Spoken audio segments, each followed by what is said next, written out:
Hello, welcome everyone to Black Cat Chat. My name's Andy Clow, I'm Marketing Director at Black Cat. Today I'm joined by two of the London team that I work with on a regular basis that have got, both of you got dual roles within the business, representing Black Cat in different positions, but also bringing to the company a new outlet, which is BCAM.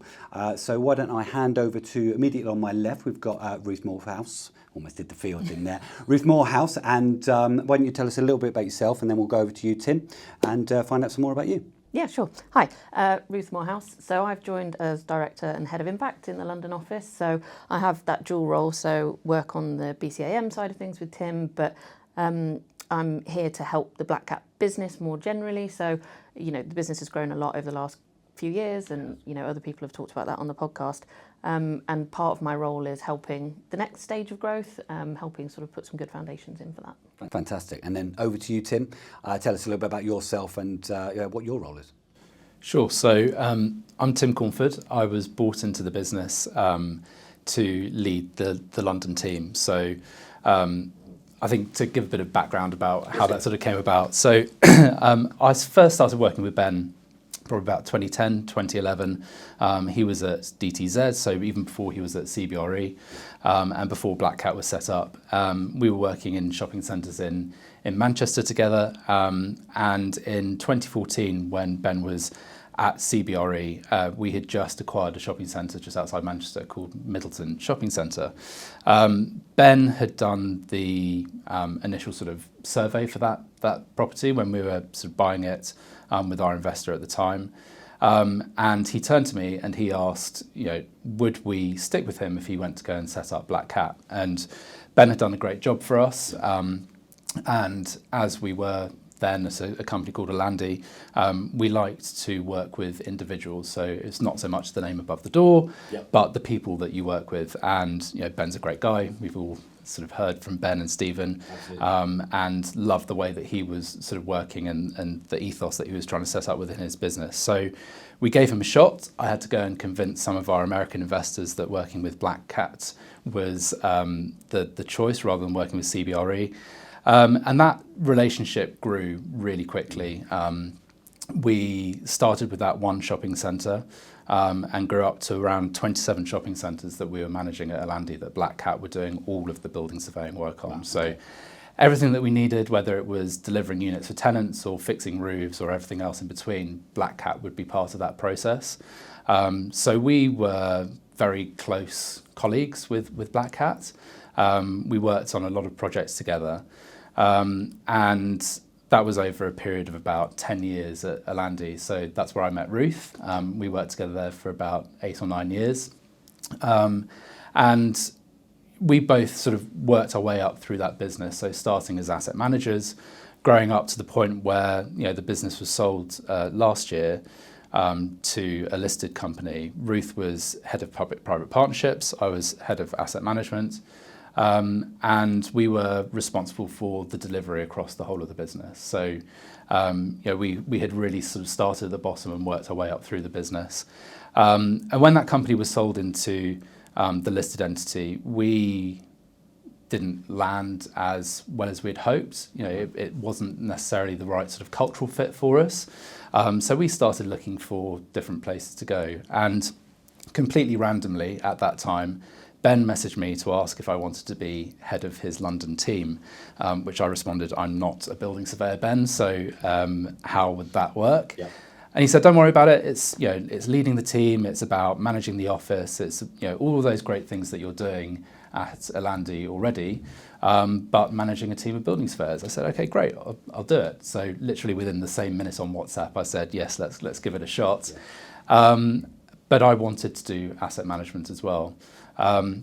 So we came across March this year, so we've been here for 9 months, and I came across as, you know, the head of that London office with an idea that at some point in the future we would go into asset management, but was absolutely not something that we were looking at doing initially. You know, we are asset managers. We knew that there would be at some point in time an opportunity to be working in that sphere, but it wasn't something that we came across to do. Right, okay. Yeah, and at the same time, Ben approached me and had a very similar chat about this director, head of impact type role, so helping the business grow. And, you know, I put Elandy through their B Corps accreditation. It's all that sort of stuff, just helping Black Cat grow up as a business a little bit, which, again, I said yes to quite quickly, expecting asset management to maybe come in time. But But I think that expecting the asset management to maybe come in time was, it was amazing, really. So about 2 weeks before we left our previous employer, Burnley Borough Council released the tender for the asset management and development management role for Charter Walk Shopping Centre. Charter Walk Shopping Centre was something that I had worked on before. They, as a council, were a target of ours. They had been for a number of years, so we had a lot of touch points with them.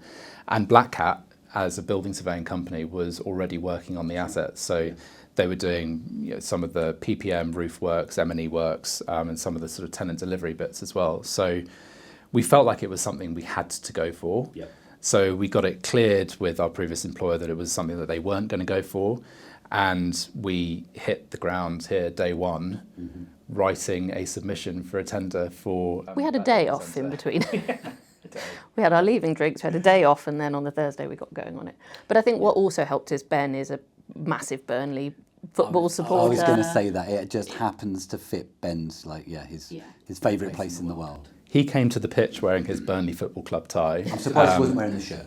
Yeah, so we exactly, yeah. Yeah, we were thinking he was going to turn up in the full kit, which I'm sure would have been fine. Everyone would have found it very funny. Actually, what that meant was when we pitched for the work, that Ben could talk really genuinely and passionately about Burnley. He understands the town, and I think that connection is quite important. And we won it. That's fantastic news. I mean, to have that, the role change within essentially 48 hours, but the proactivity that you took at that step is paying dividends now. So, in that 9 months, what's been happening? What's happening in those first couple of months? Bring us up to speed. It's been quite a busy 9 months, I think it's probably fair to say. So we won Burnley, which was fantastic. So we've been onboarding Burnley. It's a really exciting project. The council have got real aspirations for the town centre and a real drive to deliver some projects, but there's been, Tim's had to get a grasp of the day-to-day asset management a bit more, but there's development stuff, so it's great. That's exciting. And then we won 2 other mandates quite quickly, so we've got 3 schemes under management, and we've been doing some consultancy work for another council. So yeah, we've been running them, but alongside that, there's all the stuff that goes with setting up reporting and, where you've come from a big business that had all that stuff. So there's been quite a lot of that. And we've got our day jobs to do.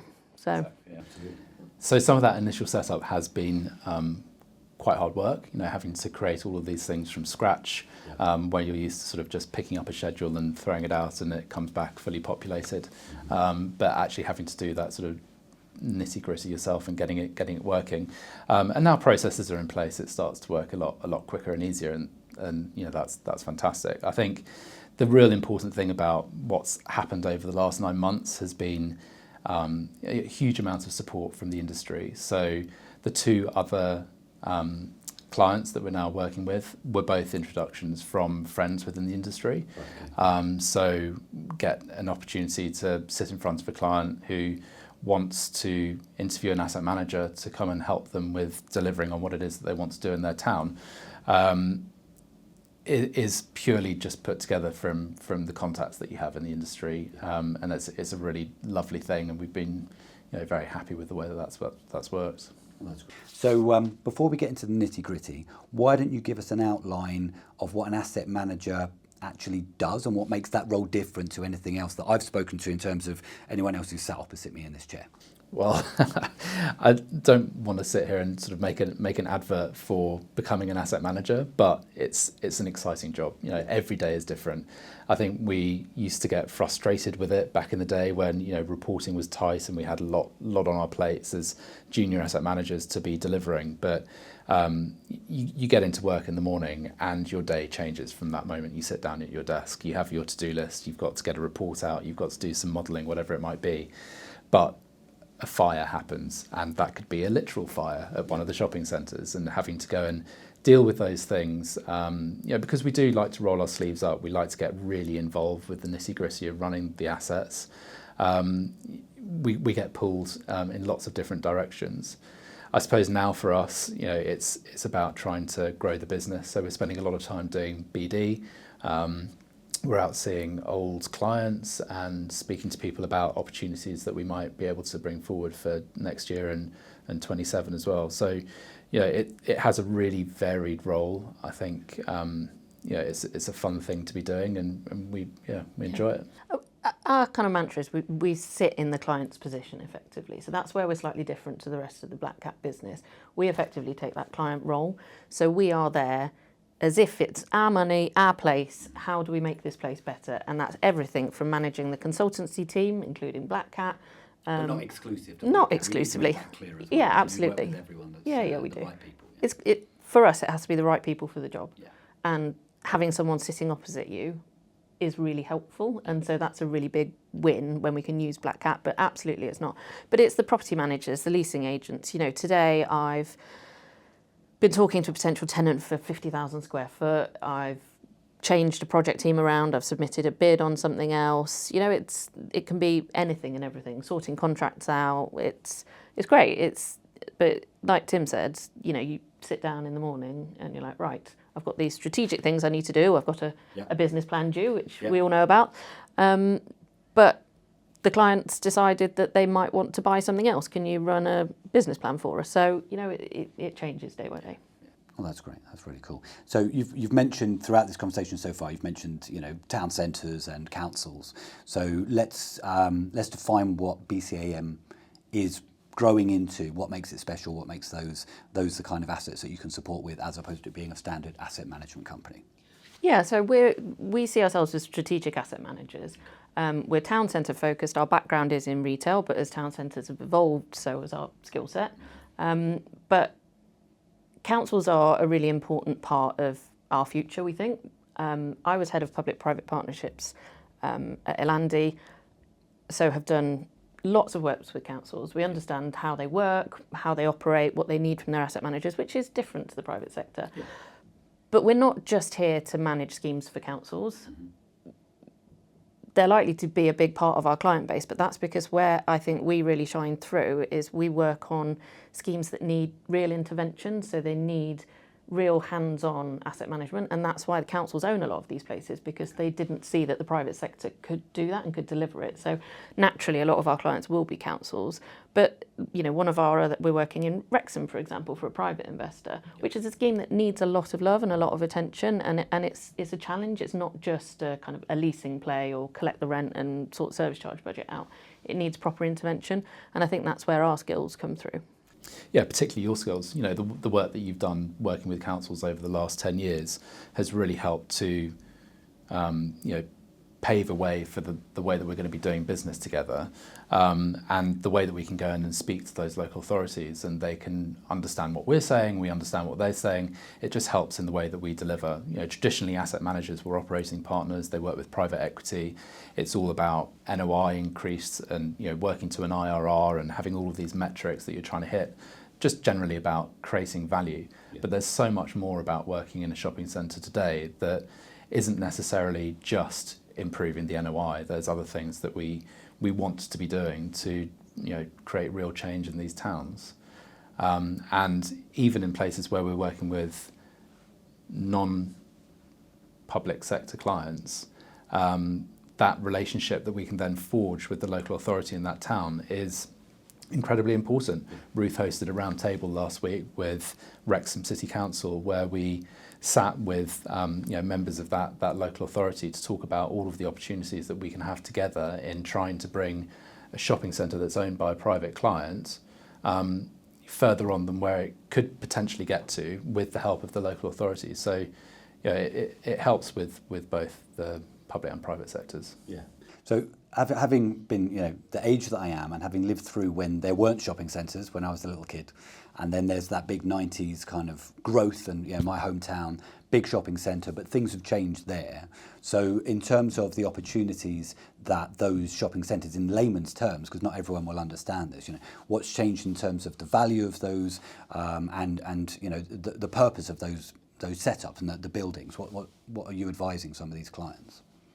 I think that there's been massive loss in value across the whole sector. So, and that's one of the reasons why local authorities have decided to take that interventionist sort of approach to go and buy that town centre and stop it degrading further.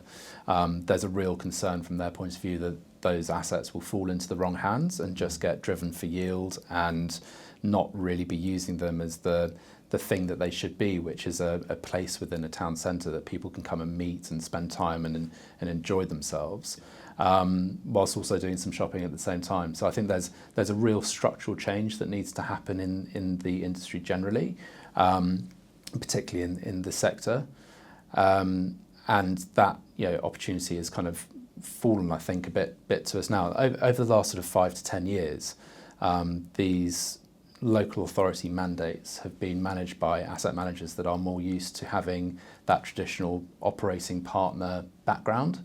So they're used to making loads of money, charging massive fees, and managing shopping centres with a view of just going in and leasing things up and playing the yield and making cash. That has changed. Local authorities have now had these assets for 5 or 10 years. They've not seen a huge change in those town centres. So as I say, they're not just buying them for the value add, they're buying them because they want to do the right thing by the town centre, and they're not seeing those changes happen. So they're paying a lot of money to asset managers, and they're not seeing massive results. And I think that is a big change in the asset management world, shopping centre asset management world anyway. To try and do just plain asset management without an add-on of some sort is going to be very difficult to be profitable. The fees that they want to pay are reducing, and we're seeing competitors in the market being very lean on fees, which is why we felt like the sort of joining together with Black Cat was such a fantastic add-on. We can go in as asset manager, and as long as the client is happy to give Black Cat the opportunity to throw their hat in the ring for that opportunity of doing a survey or some project management, whatever those works can be, that helps us become more profitable as a business. Of course, yeah. So it's a real change in the landscape, and I think that plays into our opportunity. Yeah. So I think something that I've, with working as Black Cat for the year that I've been here now, just over, all of our other services are all very much Black Cat and then a service provided by Black Cat, and that's why we've kind of dropped our branding from Black Cat Building Consultancy to Black Cat, because that's where we're driving the business. But when we first started talking about this from a brand perspective, it was decided that we were going to do this separately. There's a little nod to it. Those that look at the logo will see there's the cat influences in there, which I'm pleased that we came up with. But it's a lovely logo, Andy. But I think in terms of that, I think it's really interesting to see how Black Cat is evolving by embracing opportunities that you're creating. So how are you finding that with your dual roles? Juggling the two now that you're bringing all this important work in as well. It's been a challenge, I think, juggling the two, and inevitably where we have clients and fees and money coming in on one side, we've got to keep those clients happy, otherwise BCAM starts to unravel quite quickly. Clients getting good service has to, that the Black Cat brand is based on that, and so BCAM can't be any different. So when you have a client shouting for a business plan, or why hasn't this unit been let, or you've got that pressure from a fee earning perspective, inevitably that draws some of your time. And that's the kind of the work you do first thing. But we've been really pleased to recruit Ginny to join us, who we worked with previously, who's great, and she adds some depth to the team, and she's fantastic. So now we've got Ginny up and running. We've got a bit more space to breathe. I wouldn't say we're fully released from this stuff at all, but this is part of the strength of BCAM is that our clients get Tim and I. Yeah. So we are two quite senior asset managers. We've been there, we've done it. and again, this bounces back to the Black Cat brand and model and how they sell themselves as building surveyors. We don't go into the pitch and then you get a junior person that runs it day to day. You know, Tim will be at all of the asset management meetings. I will be on all the strategic stuff. They always know, all of our clients know, they pick the phone up to us first and foremost and we'll be the points of contact. So that's a kind of selling point for us, which I think stands us out against some of our competitors, where it is very much head of asset management and then the work is delivered by someone much more junior. That's why it's such a perfect fit for Black Cat, right? Yeah, and I think it's a perfect fit between us as well. You know, we've worked together for 8 years. We know what our strengths and weaknesses are. Yeah. We know how we work together really well as a team. So, you know, there are things that I'm better than Ruth at delivering. Not many.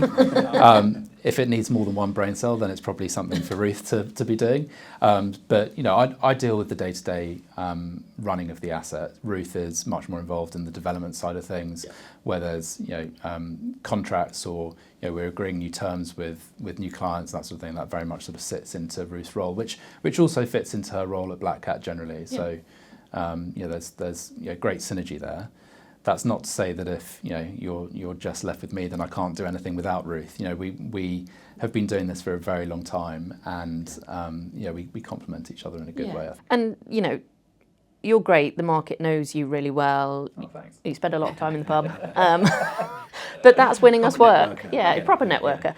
The expenses bill I think has seen a bit of a hit since Tim joined. But that's fantastic for us as a business. But it's also great for the wider Black Cat business, because when we're out and about trying to win BCAM work, we're also trying to win Black Cat work. So it can only be a good thing for the fee pipeline.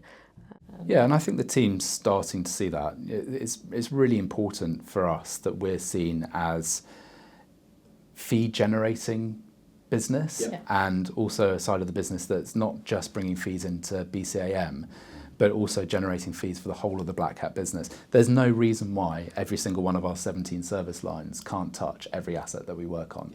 As long as the client's happy that we're showing good value and that we're showing transparency in the way that things are pulled together, and we can put those services on, every single thing that Black Cat does can be involved in the assets that we manage. And it's the quality as well, right? You've got that guaranteed quality of everyone standing behind you with a Black Cat hat on is going to deliver what you need. Which is why we used them before, which is why we used them on 27 shopping centres, because they were an integral part of our team and really helped us to deliver value on the assets that we were managing. And that's something that people sort of like throw out and say lightly, but genuinely having somebody that takes the time to come and sit in your asset management meetings, picks up little bits of work, whether it's delapse or whether it's fixing the toilets or whether it's fixing a roof or tenant delivery, all of those things are, it's important to be on top of it from a time point of view, because that's how the metric of an IRR works. We were all having to very much focus on the returns that we were making for our investors. So the quicker we can get those things done, the more value we add. And having a team that sort of genuinely feels part of your own team, so that when you're going and delivering those things, genuinely adds value. Yeah. Brilliant. Okay. Well, thanks for that, guys. I think as it's the time of year that we're recording this, probably this doesn't go out until early January, but it's December now, so we're all looking forward to the new year and what's coming for everyone in general. So tell us a little bit about what your expectations are for 2026 for BCAM, for the market. What's the opportunity? How are things changing? I think there's been a massive change in the market this year. So, I oversaw all of the local authority new business for the last sort of 5 or 6 years in our previous role. And we'd be really lucky if you got one big local authority procurement a year, maybe. It'd be a stressful sort of month for me, and then life would go on and one would come out another year later. But what I think we've seen is, like you touched on earlier, there's been a lot of these councils invested into their shopping centres at the real kind of bottom of the market, maybe 5, 6 years ago. They procure on sort of 3-5 year contracts, and a lot of those are washing through. And so, just to add another bit of chaos to the two jobs, there have been more public procurement exercises since I've joined Black Cat than we've seen in the last 3 years, I think, in our kind of market. Okay. So we've got live opportunities that we're running at the moment. We've got ones that we think are coming forward before Christmas. We've got new ones coming forward in the new year. So for BCAM, that's quite terrifying, but really exciting.